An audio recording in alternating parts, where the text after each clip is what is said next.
Hello friends, मैं मनीषा। मैं आप सभी का स्वागत करती हूँ हमारी जीएस की रिवीजन क्लास में। फ्रेंड्स, कल हमने गुप्त वंश स्टार्ट किया था। आज हम गुप्त वंश को ही पढ़ेंगे, उसका बहुत अच्छे से रिवीजन करेंगे। मैं आपको जितनी भी आज क्वेश्चन करवाऊंगी गुप्त वंश के, वो सभी परीक्षा की दृष्टि से बहुत महत्वपूर्ण है। आप सभी को वो बहुत ध्यानपूर्वक देखने हैं।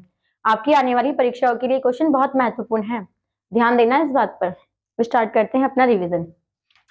गुप्त वंश का संस्थापक कौन था? तो गुप्त वंश का संस्थापक श्रीगुप्त थे। गुप्त वंश का वास्तविक संस्थापक किसे माना जाता है? तो गुप्त वंश का वास्तविक संस्थापक चंद्रगुप्त प्रथम को माना जाता है, जो 320 ईस्वी से 335 ईस्वी तक थे। चंद्रगुप्त प्रथम ने लिच्छवी कुल की किस कन्या से विवाह किया था? कुमार देवी से। गुप्त संवत किसने चलाया था? तो गुप्त संवत चंद्रगुप्त प्रथम ने चलाया था। जब ये राजगद्दी पे बैठे थे, उन्होंने तब से ही गुप्त संवत चला दिया था, 319 ईस्वी से 320 ईस्वी। हरिश्चंद्र किसका दरबारी कवि था? ये क्वेश्चन इंपॉर्टेंट है, मतलब परीक्षा में पूछा ही जाता है ये क्वेश्चन कि हरिश्चंद्र किसका दरबारी कवि था? समुद्रगुप्त का था। किस गुप्त शासक ने सर्वप्रथम महाराज धीराज की उपाधि धारण की थी? चंद्रगुप्त प्रथम ने। ये क्वेश्चन भी इंपॉर्टेंट है, मतलब ये हमारी जैसे SSC, CGL, GD, UP police में पूछे जाने वाले क्वेश्चन है। किस गुप्त शासक ने सर्वप्रथम महाराजा धीराज की उपाधि धारण की थी? चंद्रगुप्त प्रथम ने। प्रयागराज में स्थित प्रयाग प्रशस्ति लेख की स्थापना किसने करी थी? हरिशेन ने। ये भी बहुत इंपॉर्टेंट क्वेश्चन है कि प्रयागराज में स्थित प्रयाग प्रशस्ति लेख की स्थापना किसने की थी? हरिशेन ने। भारत का नेपोलियन किसे कहा जाता है? तो भारत का नेपोलियन समुद्रगुप्त को कहा जाता है।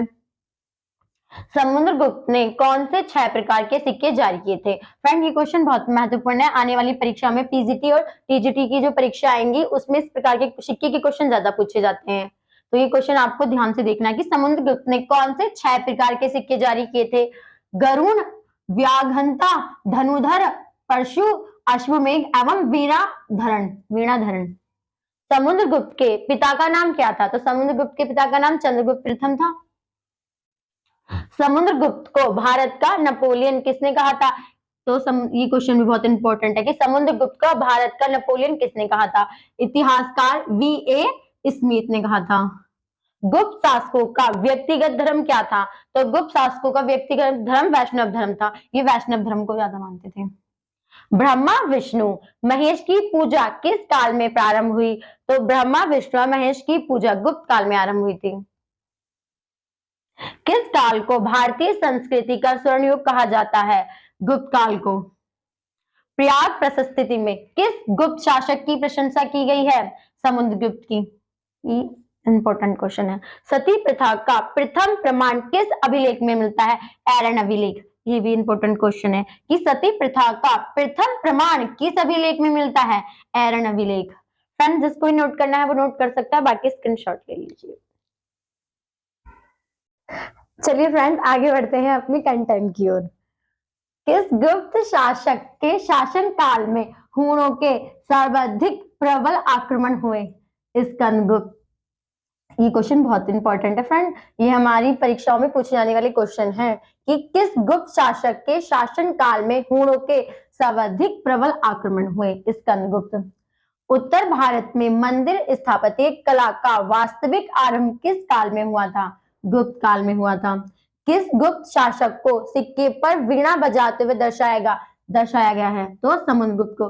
फ्रेंड, ये संगीत प्रेमी था समुद्रगुप्त, जैसा कि आप जानते हो कि इसके सिक्कों पर इसको वीणा बजाते हुए दर्शाया गया है। और ये बहुत इंपॉर्टेंट क्वेश्चन है। महरौली के लौह स्तंभ कहाँ स्थित है? महरौली लौह स्तंभ कहाँ स्थित है? दिल्ली के महरौली के कुतुब मीनार के निकट रखा हुआ है फ्रेंड ये। ठीक है। महरौली का लौह स्तंभ किस काल का था? गुप्त काल का। फ्रेंड, ये एक ऐसा लोहा है जिसपे कभी जंग नहीं लगता। इस पे ना बड़ी बड़ी कंपनी रिसर्च कर रही है कि इस पे जंग क्यों नहीं लगता। अजंता की गुफाओं में किन गुफाओं का निर्माण गुप्त काल में हुआ था? तो गुफा संख्या 16, 17 और 19 का, इन गुफाओं का निर्माण जो गुप्त काल में हुआ था। देवगढ़ का 10 अवतार मंदिर किस काल की स्थापत्य कला का उदाहरण है? गुप्त काल की। ये भी इंपॉर्टेंट क्वेश्चन है कि देवगढ़ का 10 अवतार मंदिर किस काल की स्थापत्य कला का उदाहरण है? गुप्त काल का। स्वयं वासव दत्ता की रचना किसने की थी? भास ने। ये क्वेश्चन तो बहुत इंपॉर्टेंट है, ये हमारी टीजीटी पीजीटी परीक्षाओं में आने के लिए है, मतलब बहुत महत्वपूर्ण क्वेश्चन है, पहले भी आ चुका है, तो इसको आप ध्यान देना। किस शासक ने गुप्त वंश के शासकीय चिन्हों को गरुड़ के स्थान पर मयूर कर दिया? कुमारगुप्त ने, बहुत महान इंसान थे कुमारगुप्त। गुप्त साम्राज्य के किस शासक को ह्वेनसांग ने सक्रादित्य कहा? कुमारगुप्त को, ये भी इंपॉर्टेंट क्वेश्चन है। गुप्त कालीन किस शासक ने कविराज उपाधि धारण की थी? समुद्रगुप्त ने। किस गुप्त शासक ने बाल आदित्य की उपाधि धारण की थी? बहुत इंपॉर्टेंट क्वेश्चन है, is a very very important question. Narasimha Gupta ने। ये क्वेश्चन बार बार पूछा जाता है कि मतलब किस गुप्त शासक ने बाल आदित्य की उपाधि धारण की थी? मतलब उपाधियों में से एक क्वेश्चन ये भी आ जाता है, तो आपको बताना है नरसिंह गुप्त ने। कालिदास किसके शासनकाल में राजकवि थे? चंद्रगुप्त विक्रमादित्य के। ये तो क्वेश्चन बहुत इंपॉर्टेंट है, मतलब कालिदास से एक क्वेश्चन आ जाता है कि कालिदास किसके शासन काल में राजकवि थे? चंद्रगुप्त विक्रमादित्य। किस काल में स्त्रियों की पुरुषों से बराबरी थी? गुप्त काल में, अभी भी है। गुप्तकालीन शासन प्रणाली किस प्रकार की थी? गुप्तकालीन शासन प्रणाली राजतंत्रात्मक थी। फ्रेंड्स, जिसको नोट करना है कर लो, बाकी आपकी मर्जी है, स्क्रीनशॉट लेके याद करते रहना, ठीक है। चलिए फ्रेंड, अब आगे बढ़ते हैं हम लोग। सारनाथ के धमेक स्तूप का निर्माण किस काल में हुआ? Very important question. गुप्त काल में हुआ था। कौन सा राजवंश हूणों के आक्रमण से अत्यंत विचलित हुआ था? गुप्त वंश। सोने के सर्वाधिक सिक्के किस काल में जारी किए गए थे? गुप्त काल में। सबसे इंपॉर्टेंट क्वेश्चन है ये कि सोने के सर्वाधिक सिक्के किस काल में जारी किए गए थे? गुप्त काल में। गुप्तकालीन सोने के सिक्कों को क्या कहा गया है? दिनार। फ्रेंड, ये गुप्तकालीन सोने के सिक्कों को क्या कहा गया? दिनार। ये पीसीएस में आया हुआ प्रश्न है, पीसीएस के प्री एग्जाम देखना, उसमें आए हुए क्वेश्चन है। और ये वाला भी, गुप्तकालीन चांदी के सिक्कों को क्या कहा जाता है? रूपक। ये पीसीएस में आए हुए प्रश्न है, आपको इन्हें ध्यानपूर्वक देखना है।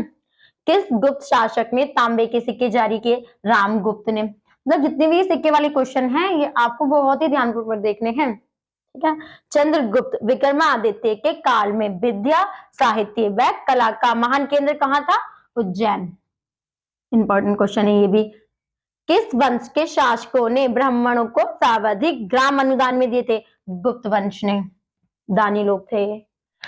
गुप्त काल में भू राजस्व की दर क्या थी? 1/6, उपज का छठा भाग था। महाकवि कालिदास की प्रमुख रचनाएं। फ्रेंड, इसमें से एक क्वेश्चन तो हर परीक्षा में आता है कि महाकवि कालिदास की प्रमुख रचना कौन सी थी? एक ना एक क्वेश्चन तो जरूर फंसता है परीक्षा में, तो हम देखते हैं। मेघदूतम, कुमार संभवम, अभिज्ञान शाकुंतलम, ऋतु संहारम, मालविका गिनिमित्रम, रघुवंशम। आपको ये ध्यान से देखने इनकी रचनाएं, क्योंकि ये क्वेश्चन में आती हैं। भारत का शेक्सपियर किसे कहा जाता है? महाकवि कालिदास को। ये भी इंपोर्टेंट क्वेश्चन है। धनवंतरी किस गुप्त शासक के दरबारी थे? तो धनवंतरी चंद्रगुप्त विक्रमादित्य के दरबारी थे।